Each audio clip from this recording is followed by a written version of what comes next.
Bam, bam, bam, bam, badam, bam, bam, bam, bam, badam, bam, bam, bam, bam, badam, bam. Mami Made! Heute macht die Mami das. Hallo und herzlich willkommen bei Mommy Made. Ich bin die Sarah und hier auf dem Mommy Made YouTube-Kanal gibt es jede Woche ein neues Tutorial aus den Bereichen Nähen und Do-it-yourself. Manchmal aus den Wünschen aus der Community, so auch heute. Und deshalb nehmen wir heute etwas, was wir sonst weniger auf diesem Kanal nähen, nämlich eine Tasche. In diesem Wunschglas lag mittlerweile ein ganzer Haufen von Meldungen und Wünschen, dass ich doch mal eine Magic Pouch mit euch nähen soll. Das ist ein solches Ding mit einem diagonal verlaufenden Reißverschluss und dem Vorteil, dass, wenn man das Ganze aufmacht, man alles vor sich hat und sieht. So eine nähen wir heute und zwar nicht anhand von den Maßen, die ich euch vorgebe, sondern ich werde euch heute hier zeigen, wie ihr eine Magic Pouch nach euren Wünschen gestalten könnt. Also wie ihr sie sowohl in mini klein als auch in riesengroß als auch in jeder Größe dazwischen anfertigen könnt, so wie ihr das gerne möchtet.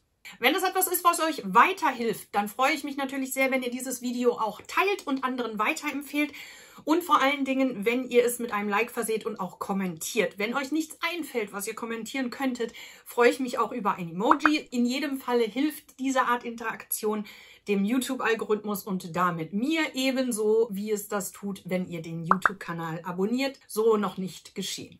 Herzlichen Dank an dieser Stelle, wenn ihr mich auf diese Art und Weise unterstützt. Und jetzt viel Spaß! So, also unsere Magic Pouch sieht ja quasi in etwa so aus. Wie ein Rechteck. Hier läuft dann der Reißverschluss einmal diagonal rüber und dann hier an der Kante entlang und auf der anderen Seite wieder diagonal runter. Und wahlweise hat das Ding hier oben auch noch einen Griff. Das sind die zwei Reißverschlüsse. Einer geht da lang, einer geht da lang. Ich hoffe, das kann man grob erkennen. Und das Ganze können wir jetzt natürlich in der Größe unserer Wahl nähen. Ich nenne jetzt die Seitenlängen A und B. A ist die kurze Seite, weil das von hier vorne drauf geguckt ein Quadrat darstellt in der Regel. Haben wir hier ein A, da ein A und die lange Seite nennen wir B. So viel dazu, wie eine Magic Pouch aussieht. Und ob das dann jetzt hier irgendwie 10 x 10 cm ist und 15 cm lang oder 25 cm lang und 12 x 12 oder 8 x 8 und 16 cm lang, das ist komplett euch überlassen.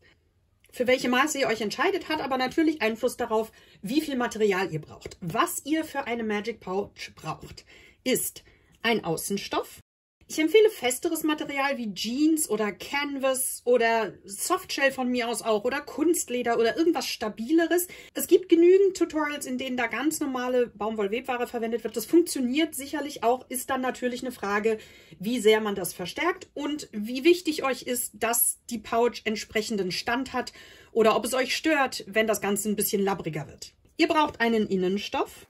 Das kann, wie erwähnt, ganz normale Baumwollwebware sein oder je nachdem, was ihr machen möchtet, könntet ihr innen auch sowas wie gewachste Baumwolle benutzen. Nicht Wachstuch, das ist immer so ein bisschen zu fest und zu steif, aber irgendwas, was ihr abwischen könnt zum Beispiel. Ginge natürlich auch für außen.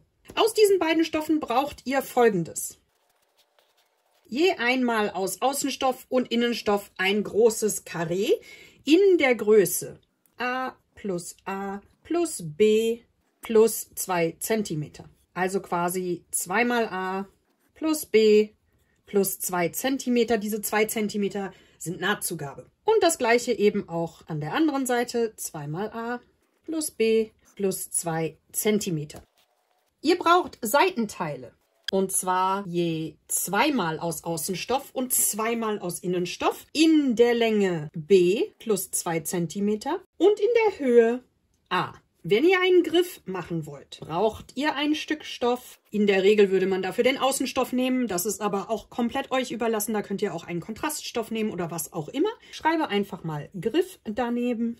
Denn wie gesagt, der ist optional, den müsst ihr gar nicht machen. Wenn ihr ihn machen wollt, braucht ihr ein Stück Stoff B plus 2 cm mal 8 cm. Dann braucht ihr Flieseline. Oder Verstärkung irgendeiner Art, die ihr aufbügeln könnt. Die gibt es in unterschiedlichen Stärken. Ich bin ein großer Fan von Flieseline H250 und von Decovil 1 Light. Je nachdem, für welchen Außenstoff ihr euch entschieden habt, wie fest der schon steht, wie viel Stand ihr in eurer Pouch haben möchtet, müsstet ihr entscheiden, was ihr am liebsten mögt. Wenn ihr so wie ich heute als Außenstoff etwas Stabileres nehmt, wie zum Beispiel Jeans oder Canvas, dann reicht eine Flieseline H250, die ihr auf den Baumwollinnenstoff aufbügelt, beispielsweise. Wenn ihr Außen- und Innen Baumwolle verwendet, würde ich zu Decovil 1 Light tendieren, einfach weil es stabiler ist. Das ist aber Geschmackssache. Es gibt auch Leute, die die Decovil-Einlagen zu fest finden. Ich bin ein großer Fan davon. Was ihr aus Flieseline braucht, ist auf jeden Fall ein Stück, was ihr eben auf den Außen- oder Innenstoff aufbügelt, mit den Maßen 2x A plus B. Also das hier ohne die zusätzliche Nahtzugabe und zwar als Viereck. Außerdem 2x Flieseline für die Seitenteile und zwar mit der Länge B und der Höhe A minus 2 cm. Warum, erkläre ich euch später. Im Innern der Tasche versäubern wir Nahtzugaben mit Schrägband. Das heißt, ihr braucht Schrägband. Und zwar in der Länge 2x Länge B, also die lange Seite, plus ca. 8 cm. Einfach für mehr Spielraum und die ein oder andere Nahtzugabe. Das ist aber dann alles mit diesen zusätzlichen 8 cm abgedeckt. So, kommen wir zum Reißverschluss. Den brauchen wir auch noch und der geht, wie ihr seht, einmal durch dieses Karree ja diagonal durch, dann an der Länge B entlang und auf der anderen Seite ja wieder diagonal runter quasi. Sprich, von der Länge, die wir brauchen, wäre das 2x die Diagonale plus erwähnte lange Seite B plus ca. 6 cm, einfach für mehr Spielraum. So, wie kommen wir jetzt auf diese Diagonale? Da sind wir wieder bei Mathematik. Die Formel für eine Diagonale lautet Wurzel, das tut mir leid, aus 2 mal a zum Quadrat. Ist wie es ist, das hier ist die Diagonale. Das, was da rauskommt, dafür habt ihr einen Taschenrechner, nehmt ihr mal 2 plus b plus 6 cm und dann wisst ihr, wie lang euer Reißverschluss ist. Wenn ihr da keinen Bock drauf habt, dann kauft ihr ohnehin irgendwie einen Endlosreißverschluss mit mehreren Zippern und dann messt ihr das am fertigen Ding ab, wie viel von dem Reißverschluss ihr braucht. Aber wenn ihr vorher wissen wollt, exakt wie viel ihr braucht, könnt ihr das so ausrechnen. Für diejenigen, die zahlen wollen und nicht rechnen wollen und genau alles ganz genauso machen wollen, wie ich jetzt hier in diesem Video, blende ich euch hier für diese einzelnen Teile die Maße ein, die ich heute verwenden werde. Plus 2 Schieber. Die schreibe ich hier noch dazu. So, bezüglich des Verschlusses der Magic Pouch könnt ihr jetzt noch eine Entscheidung treffen, die da lautet, man kann dieses Ding entweder so nehmen, dass hier rechts und links der Reißverschluss einfach in der Tasche verschwindet oder dass ihr so wie ich an meinem Exemplar hier an beiden Seiten oder auch nur an einer Seite, wie ihr das möchtet, ein kleines Band habt, an dem man sich festhalten kann, um den Reißverschluss besser bewegen zu können. Wie gesagt, das könnt ihr wahlweise an einer oder an beiden Seiten einbringen oder an keiner. Wenn ihr das möchtet, braucht ihr für eine Seite einmal, für beide Seiten dann logischerweise zweimal ein Band 8 cm lang. Meine sind 2 cm breit, wie man hier unschwer erkennen kann, und in meinem Falle ist das Schrägband, nämlich das gleiche Schrägband, das ich auch verwende, um Ihnen die Naht später zu verstecken. Alternativ könntet ihr natürlich ein hübsches Webband verwenden, eine Schleife oder ein von euch selber hergestelltes Band nach dem gleichen Prinzip wie ein Schrägband, zusammengefaltet aus Baumwollwebware beispielsweise. Kommen wir zum Schnittmuster, das wir wie immer selber zeichnen. Und das könnt ihr entweder auf Papier tun, wenn ihr das Ganze dann aufbewahren und für zukünftige Taschen behalten wollt, oder wenn ihr möglichst wenig Papier verbrauchen wollt, könnt ihr das einfach auch direkt auf die Rückseite eurer Flieseline aufzeichnen und aus der ausschneiden. Dann ist es natürlich, wenn ihr das Ding mal vernäht habt, weg und ihr müsstet das für die nächste Tasche wieder neu auf die Flieseline zeichnen. Das ist euch überlassen. In jedem Falle brauchen wir ein Quadrat, dessen Seitenlängen bestehen aus den Maßen A, also kurze Seite, B, also lange Seite, und nochmal A, also auch hier A, B, A. Und ihr macht euch, das habe ich hier schon mal getan, auch bitte Markierungen an allen Seiten, wo die Länge A, also die kurze Seite, endet, wo die Länge B endet und wo die Länge A endet. Denn diese Markierungen brauchen wir im nächsten Schritt. Was wir jetzt nämlich machen, ist, diese beiden Markierungen zu verbinden. Also einmal hier übers Eck eine Linie zu ziehen, da übers Eck eine Linie zu ziehen, hier unten übers Eck eine Linie zu ziehen und auch an der letzten Ecke eine diagonale Linie zu ziehen. Dann ziehen wir uns Hilfslinien, ganz leichte Linien, bei denen wir hier oben die A-Markierung mit der unteren verbinden. Und das gleiche bei dieser hier. Ebenso wie quer dazu, auch hier ziehen wir uns Hilfslinien, bei denen wir die A-Markierungen miteinander verbinden. Und jetzt haben wir im Grunde schon alles, was wir für unser Schnittmuster brauchen. Letztlich sieht das nämlich aus wie folgt. Lange Seite, Diagonale, hier rein, lange Seite innen, hier raus, Diagonale, lange Seite außen, Diagonale, hier rein, lange Seite innen, wieder raus und Diagonale. Das ist im Grunde die Form, die wir hinterher haben wollen. Es kann sein, dass die ein bisschen anders bei euch aussieht. Wenn ihr euch hier jetzt für eine weniger lange Strecke entschieden habt im Verhältnis zu den Seitenteilen. Bei dem Modell, was ich jetzt hier gezeichnet habe, ist die Tasche recht klein, aber sehr lang. Möglicherweise sieht eure irgendwie so aus. Ist also nicht schlimm, wenn das nicht exakt identisch ist mit meinem Ding hier. Ich habe ja jetzt auch komplett ohne Maße gezeichnet, sondern nur reine austauschbare A-B-Werte genommen. So, was wir jetzt noch machen, bevor wir das Ganze hier ausschneiden, ist an einigen Ecken abzurunden. Unser Reißverschluss verläuft nämlich hinterher, hatten wir ja hier gesehen, diagonal, lange Seite und auf der anderen Seite wieder diagonal. Das ist dieses Stück hier. Diagonal, lange Seite, diagonal. Und da wollen wir keine harten Ecken drin haben, denn das wird schwierig, den Reißverschluss ums Eck zu legen. Das heißt, wir würden hier ein wenig abrunden. Und zwar an allen diesen Ecken. Hier und da, genauso wie hier und da. Damit das jetzt identisch wird, würde ich mir das an einer Ecke anzeichnen, dass ich hier einen schönen Verlauf habe. Und dann würde ich hergehen und das hier so weit ausschneiden, dass ich diese Rundung auf die anderen Ecken übertragen kann, dass die überall identisch ist. So, ich habe mir das jetzt also schon mal ausgeschnitten. Hier sind überall noch die harten Kanten und da ist die Rundung, die ich eben gezeichnet habe. Ich würde mir dieses Schnittmuster jetzt einmal der Länge nach falten, würde dann hier die Rundung übertragen, entweder anzeichnen oder direkt ausschneiden und das Ganze dann nochmal quer falten und auch hier den überstehenden Rand entweder anzeichnen oder direkt wegschneiden. Im Resultat habt ihr euer fertiges Schnittmuster. Das sieht so aus oder so ähnlich. Hat auf jeden Fall an den Kanten hier oben jetzt Rundungen, die überall identisch sind. Und das habt ihr jetzt entweder auf Papier oder schon auf eurer Flieseline. Wenn ihr das auf Papier habt, dann legt ihr das jetzt auf eure Flieseline, übertragt dieses Schnittmuster und schneidet es aus Flieseline aus. Oder wenn ihr das auf Flieseline gezeichnet habt und dann jetzt schon ausgeschnitten habt, dann habt ihr euch diesen Schritt schon gespart. Euer fertiges Flieseline-Schnittmuster wiederum bügelt ihr dann jetzt auf die linke Seite eures Stoffes auf. Wahlweise auf den Außenstoff oder auf den Innenstoff. Ich habe das hier schon mal getan.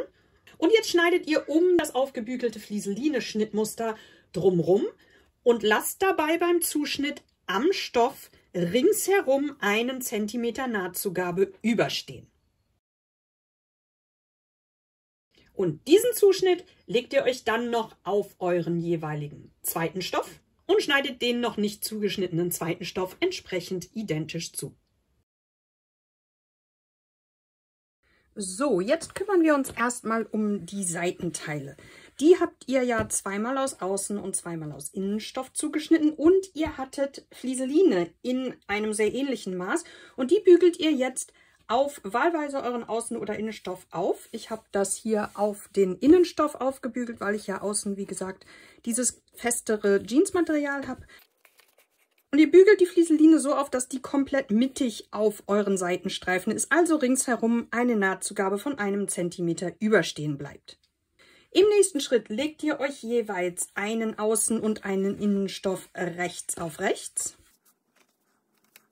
Geht damit an die Nähmaschine und näht einmal hier an der Flieseline entlang, aber nicht überall ringsherum zu, sondern von unten vom Rand einmal an der kurzen Seite entlang, hier oben rüber und auf dieser kurzen Seite wieder runter bis ganz zum Ende. In der Mitte, das ist unsere Wendeöffnung. Das näht ihr mit einem einfachen Gradstich einfach zusammen. Bam, bam, bam, bam, badam, bam. Wenn ihr das getan habt, trimmt ihr ringsherum die Ecken zurück. Vorsichtig, dass ihr die Naht nicht verletzt dabei. und wendet das Ganze auf rechts. Ich nehme zum Ausformen immer gerne ein Essstäbchen. Jeder andere stumpfe Gegenstand funktioniert genauso gut, um die Ecken hier schön auszuformen.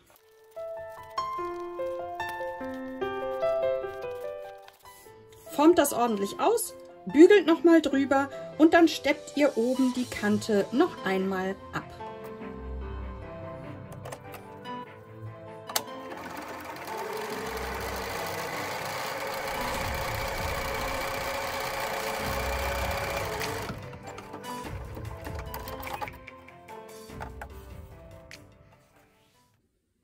Als nächstes kümmern wir uns um den Griff, so ihr einen nähen möchtet. Nehmt euren Streifen für den Griff und jetzt müssen wir erstmal falten und bügeln. Und zwar falten wir uns den einmal der Länge nach, bügeln da drüber, öffnen das wieder und falten die Außenkanten auf diese Falz. Auch diese Knicke bügeln wir einmal fest. Jetzt falten wir das Ganze längs in der Mitte und dann liegt es im Grunde genommen, wie ihr das von Schrägband auch kennt. Fixiert alle Knicke nochmal, indem ihr ordentlich drüber bügelt. Klappt diese letzte Falz dann wieder auf, dreht euren Griff um, sodass die offenen Kanten unten liegen und faltet den Griff längs nochmal in die andere Richtung. So klipse ich mir die Ränder fest. Gehe damit unter die Nähmaschine und schließe 1 cm vom Rand entfernt jeweils hier die Außenkanten.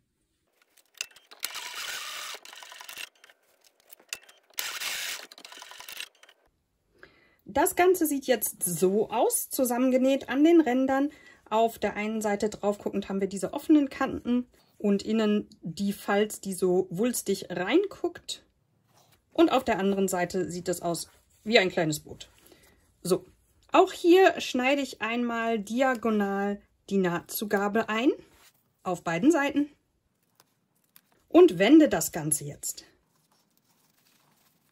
so dass die offenen Kanten innen zu liegen kommen.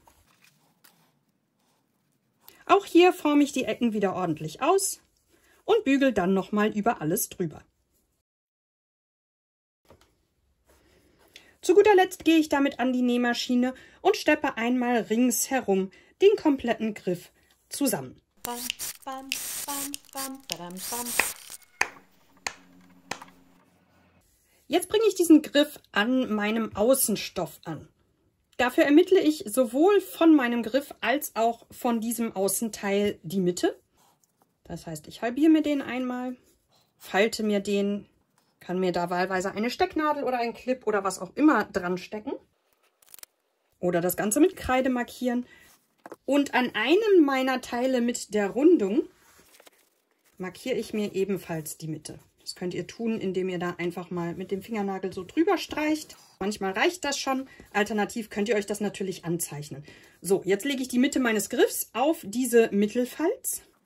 Und ich mache das nach Augenmaß, dass ich den Griff quasi mittig zwischen der oberen Kante und der Höhe, auf der hier diese Außenteile rausgehen, platziere. Ihr könnt das natürlich auch ordentlich ausmessen und dann mittig platzieren. Da, wo das festgenäht werden soll, steckt ihr euch das fest oder haltet es gut fest, wenn ihr nicht stecken möchtet und euch das jetzt nicht ganz so wichtig ist, dass es 100% an der Stelle bleibt. Und jetzt nähen wir rechts und links eine Art Kästchen. Wer schon öfter Taschen genäht hat, kennt das. Einmal hier im Karree und in der Mitte nochmal ein Kreuz. Einfach zur zusätzlichen Verstärkung. Das heißt, ihr überlegt euch, wie breit ihr das annähen möchtet. Ich würde hier auf 4 cm gehen, mir da eine Markierung setzen. Ebenfalls eine Markierung bei 4 cm setzen. Und dann habe ich zumindest schon mal die Größe, die ich rechts und links abnähen möchte.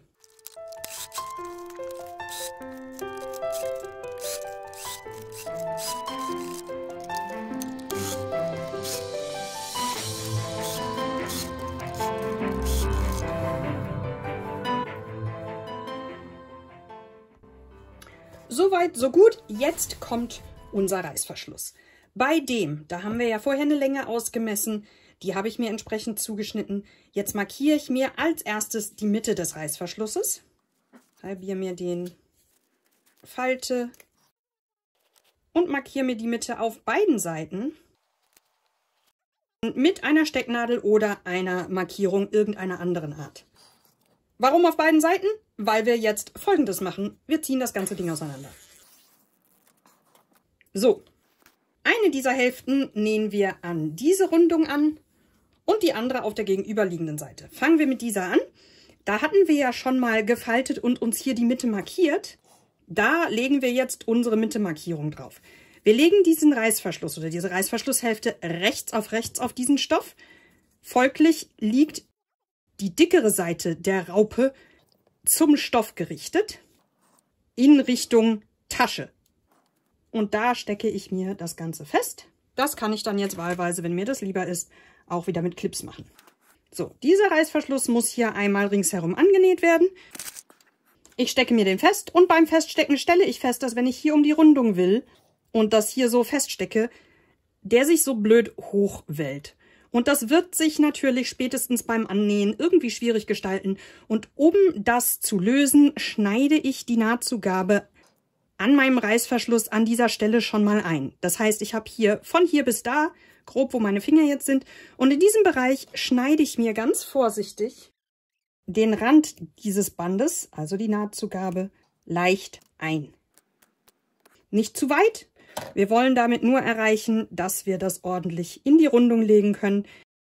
Ich bin immer erstmal ein bisschen vorsichtig, probiere das dann aus und schneide dann gerne noch ein bisschen weiter. Aber ich möchte nicht so weit einschneiden, dass ich hier hinterher nicht mehr gescheit nähen kann.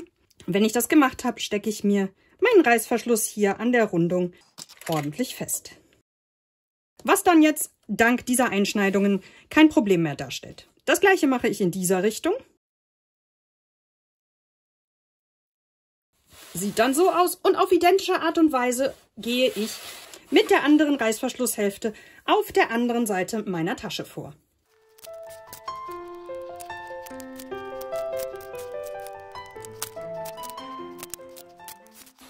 Wenn ich das auf beiden Seiten gemacht habe, gehe ich damit an die Nähmaschine und nähe hier knappkantig einmal ringsherum diesen Reißverschluss fest. So, zum Annähen des Reißverschlusses ein paar kleine Hinweise an dieser Stelle. Ich mache das hier mal an meinen Resten. Ihr könnt einen Reißverschluss, der so wie er soll, hier rechts auf rechts, also mit der Raupe nach unten auf dem Stoff liegt, den könnt ihr natürlich mit eurem ganz normalen Nähfuß und einem ganz normalen Geradstich annähen. Problem an der Stelle, ich demonstriere das mal ganz kurz, wenn ihr den Nähfuß absenkt, je nachdem wie breit euer Nähfuß ist und wie breit die Öffnung in der Mitte ist, wo die Nadel drin bewegt werden kann, das gibt natürlich vor, wie nah ihr zum Nähen an die Raupe rankommt. Das heißt, bei diesem Nähfuß hier könnte ich maximal bis hier wandern mit der Nadel. Guck mal kurz, ob ich da irgendwie reinmalen kann. Oh je, jetzt habe ich mir meinen Nähfuß eingesaugt. So. Okay. Diese Demonstration hat nur so semi funktioniert, hatte mir aber meinen Nähfuß sehr eingesaut. Hier ist der Punkt, den ich gemalt habe und das zeigt euch sehr deutlich, dass wenn ich das so mache, ich nicht sonderlich nah an die Raupe rankomme. Weshalb ich lieber einen Reißverschlussfuß einsetze, der bei den allermeisten Nähmaschinen standardmäßig mit im Sortiment ist. So, das hier muss ich auf jeden Fall sauber machen. So, der sieht so aus oder so ähnlich. Und jetzt seht ihr auch schon, was ich jetzt als nächstes für ein Problem habe, nämlich wenn ich vorher ganz normal mit einem mittigen Geradstich genäht habe, dann würde ich mir die Nadel jetzt hier kaputt machen, wenn ich das so lasse. Ergo müssten wir die Nadel jetzt in die linke Position stellen. Ich senke einmal kurz den Nähfuß ab, um euch zu zeigen, wie wunderschön nah ich mit dieser Lücke jetzt hier an diese Raupe ran kann. Das heißt, was ihr mindestens machen müsst, ist eure Nadel in eine linke Position zu stellen, damit sie da nicht kaputt geht und damit ihr eben entscheidet, wie nah ihr an der Raupe nähen möchtet. An der Bernina ist es ja grundsätzlich so, dass ich sowieso deklarieren muss, welchen Fuß ich jetzt hier gerade verwende. Das heißt, ich würde hier reingehen, würde sagen, ich habe jetzt hier, liebe Nähmaschine, eine 4D eingesetzt. Das ist mein Fuß. Und dann sagt mir die Bernina hier rot angezeigt, dass wir hier ein Problem haben mit der Nadelposition. Erinnert mich also daran. Und sie markiert auch, wie weit ich rübergehen muss. Also wenn ich im grünen Bereich bin, der grüne Bereich ist weiß. Das ist der rote Bereich. Sobald ich hier in diesen Bereich komme, wo ich mir die Nadel nicht mehr kaputt mache, ist alles gut. Und da kann ich mir jetzt, wie gesagt, aussuchen, wie weit ich rübergehen möchte. Und dann steht meinem Reißverschluss annähen nichts mehr im Wege. dann sieht das mit abgesenktem Nähfuß so aus, wenn ich die Nadel absenke. Zack. Für dieses erste Annähen, also das Annähen des Reißverschlusses am Außenstoff, würde ich jetzt erstmal nicht ganz millimetergenau an die Raupe rannähen, denn wir nähen ja gleich auch noch den Innenstoff da dran. Das heißt, diese erste Naht am Reißverschluss, da würde ich mir ein bisschen mehr Luft lassen. Bam, bam, bam, bam, badam, bam, bam, bam, bam, badam, bam, bam, bam, bam, badam, bam.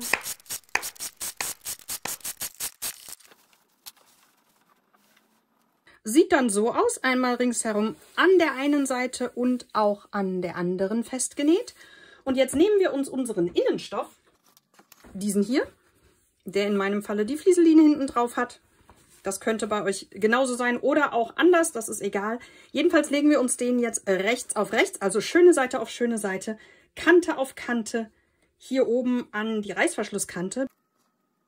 So, das Ganze stecke ich jetzt gleich noch aneinander fest und nähe jetzt die gleiche Strecke wie eben noch einmal. Also einmal hier angefangen, um die Rundung bis hier runter, auf beiden Seiten. Dafür würde ich meine Nadelposition, so ich die Option an meiner Maschine habe, jetzt noch ein Stück weiter nach links versetzen. Denn mein Ziel jetzt bei diesem Zusammenfügen ist, wirklich jetzt ganz knappkantig an der Reißverschlussraupe entlang zu nähen.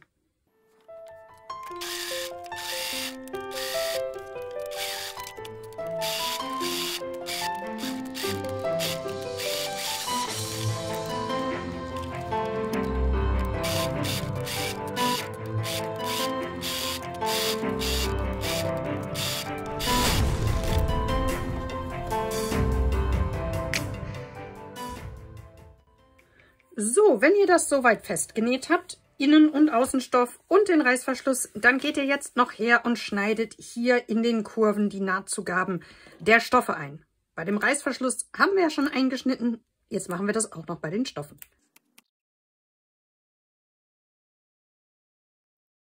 Und jetzt können wir das Ganze auf rechts wenden. Bam, bam, bam, bam, badam, bam. Formt vor allen Dingen die Rundungen ordentlich aus, streicht das ordentlich fest. Wer möchte, kann auch jetzt nochmal von beiden Seiten drüber bügeln. Und damit das dann alles schön bleibt, gehen wir damit jetzt unter die Nähmaschine und steppen einmal knappkantig ringsherum alles fest. Auch an diesen Stellen knappkantig, dann wieder hier am Reißverschluss entlang, einmal ringsherum.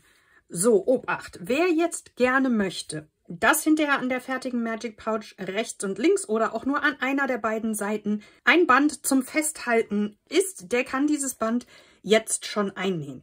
Dafür halbiert ihr euch eure 8 cm Band, in meinem Fall sind das Schrägband, und legt das hier auf dieser Gerade auf der Mitte auf, und zwar rechts auf rechts. Wenn das jetzt ein Webband wäre, wäre das Muster auf jeden Fall außen. Da steckt ihr das fest, wahlweise an einer oder an beiden Seiten. Mit dem Knick nach innen. Und wenn ihr jetzt ringsherum feststeppt, steppt ihr diese 2 Bänder an der Stelle schon mal fest. Ich habe jetzt hier meinen Reißverschlussfuß noch an der Maschine. Das lasse ich auch so, denn ich möchte ja hier möglichst nah wieder an der Raupe entlang und möglichst knappkantig absteppen können. Dafür stelle ich mir meine Nadel allerdings jetzt in die rechte Nadelposition, damit ich dann, wenn ich den Nähfuß absenke, mit dem Nähfuß hier an der Raupe entlang mich hangeln kann oder eben an der Stoffkante und hier knappkantig absteppen kann.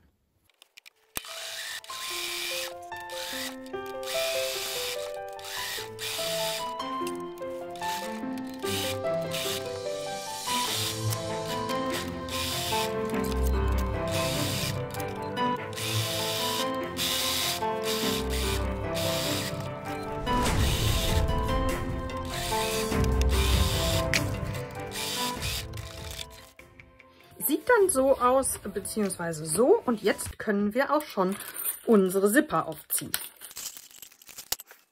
Dafür lege ich mir das mit der Innenseite nach oben und der Außenseite nach unten. Und jetzt nehme ich mir meine beiden Reißverschlussenden und da kommt von dieser Seite ein Zipper drauf. Ich trenne mir dafür an einer Seite unten ein paar von den Zacken ab. Dann lässt sich das, finde ich, leichter aufziehen.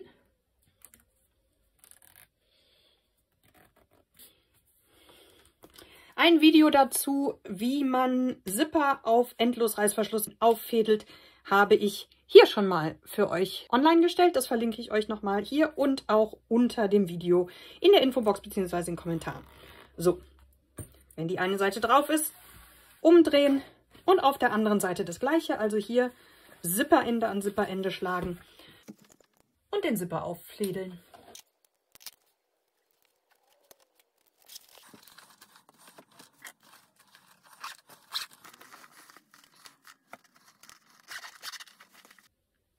So, jetzt müssen wir im Grunde nur noch den Boxboden nähen. Dafür öffnen wir die Reißverschlüsse etwas weiter und drehen uns das Ganze wieder auf links, also so, dass die Innenseite außen ist. Und da seht ihr schon, wie es quasi in diese quadratische Form fällt. Genau das wollen wir jetzt zusammennähen. Wir klappen dafür allerdings das Reißverschlussende nach außen. Und ihr müsst den Reißverschluss relativ weit öffnen, damit ihr diese Strecke hier so gerade ziehen könnt wie möglich. Guckt, dass ihr die Ecke als Endpunkt nehmt und das dann hier an der Geraden Stoß auf Stoß legt.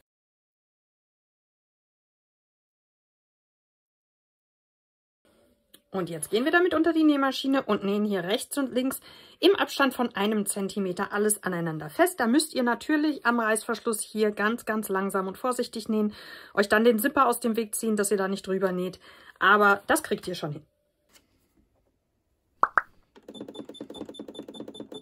Bam, bam, bam, bam, bam, bam, bam, bam, bam, bam, bam, bam, bam, bam, bam.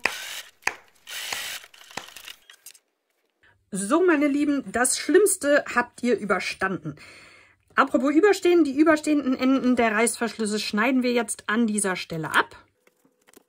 Und im Grunde habt ihr jetzt schon einen ziemlich guten Eindruck, wie diese Tasche aussehen wird. Jetzt ist sie natürlich noch auf links, aber vom Ding her ist das. Damit uns jetzt hier, wenn die aufgeschlagen ist, an den Seiten nicht alles rausfällt, nähen wir jetzt noch unsere Seitenteile ein. Das heißt, wir lassen das erstmal alles so, wie es ist. Reißverschlussenden haben wir, wie gesagt, abgeschnitten. Und jetzt nehmen wir uns unsere vorhin vorbereiteten Seitenteile zur Hand. Legen die mit der offenen Kante, also dieser hier, in Richtung außen, so auf, dass ihr, wenn ihr von außen drauf guckt, überall den Innenstoff seht und der Außenstoff zum Außenstoff zeigt.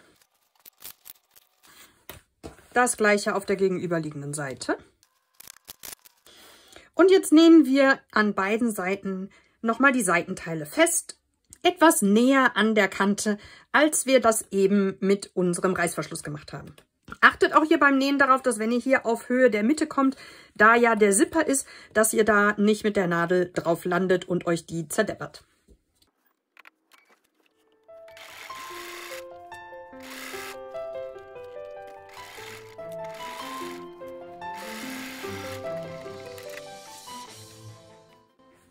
So sieht das Ganze jetzt aus. Und jetzt könnten wir das Ganze eigentlich auch schon auf rechts drehen, die Seitenteile hier befestigen und dann wären wir fertig. Allerdings haben wir ja hier jetzt 2 offene Kanten. Und das ist nicht wirklich schön. Ihr seht das bei dem Jeansmaterial, das ich verwendet habe, dass das hier dann doch arg ausfranst. Das ist hässlich, das will ich in meiner Tasche nicht haben. Und deshalb versäubern wir jetzt hier diese Ränder mit Schrägband.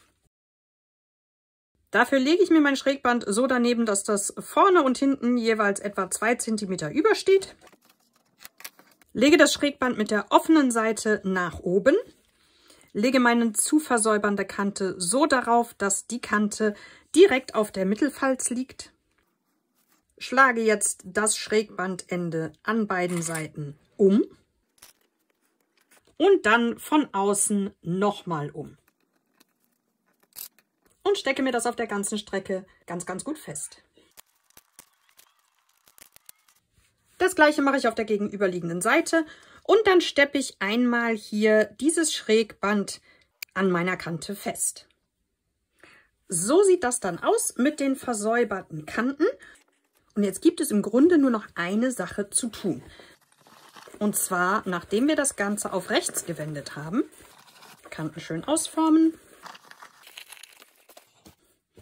So, jetzt erkennt ihr schon, welche Form das Ganze hat. Und ihr könnt das Ganze auch schon mal testweise schließen. Und dann sieht eure Magic Pouch schon so aus, wie sie aussehen soll. Allerdings hängen jetzt diese Seitenteile hier noch so ein bisschen unmotiviert in der Gegend rum. Und damit die in Zukunft, wenn wir das Ganze aufklappen, eben nicht nach vorne fallen, nähen wir die hier in der Ecke, jeweils hier und dort, mit einem Matratzenstich, mit Nadel und Faden, hier einfach an den Rand. Das ist eure letzte Aufgabe, wie der Matratzenstich genau geht. Dazu gibt es ein Tutorial von mir. Das ist eins meiner allerersten Videos. Es ist nach wie vor eins der meistgesehenen Videos. Ich verlinke es euch hier oben. Wenn es hier nicht aufploppt bei euch, dann findet ihr es in der Videobeschreibung unter diesem Video oder auch im gepinnten Kommentar. Achtet beim Nähen darauf, dass ihr wirklich nur das Innenfutter erwischt und nicht durch die komplette Tasche nach außen stecht, sonst seht ihr das von außen. Wenn euch das nichts ausmacht, hier außen noch eine Naht zu haben, dann könnt ihr das natürlich auch an der Nähmaschine nähen.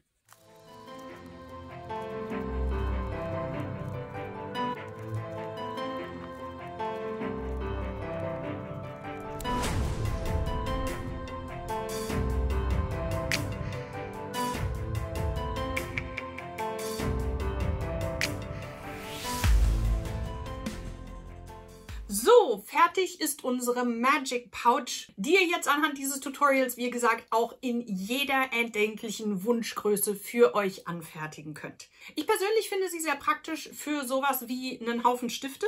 Bin aber bei Taschen, tatsächlich habe ich festgestellt, dann mittlerweile doch ein großer Fan von Innentaschen oder Fächern. Und deshalb habe ich mir jetzt auch schon eine Variante genäht, in der es Innentaschen gibt. Lasst mich gerne in den Kommentaren wissen, ob das was ist, das euch auch interessiert oder ob ihr jetzt eher nicht so an Taschennäh-Tutorials interessiert seid.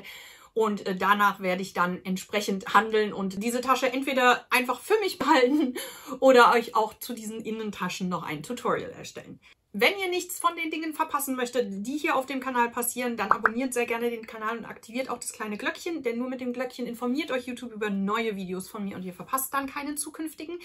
Solltet ihr grundsätzlich Wünsche haben, so wie diese Magic Pouch ja einer war, wie gesagt, unter diesem oder auch jedem anderen Mommy Made Video auf YouTube kommentieren. Alle Wünsche sammle ich, die landen im Wunschglas und mindestens einmal im Monat erfülle ich einen dieser Wünsche aus der Community.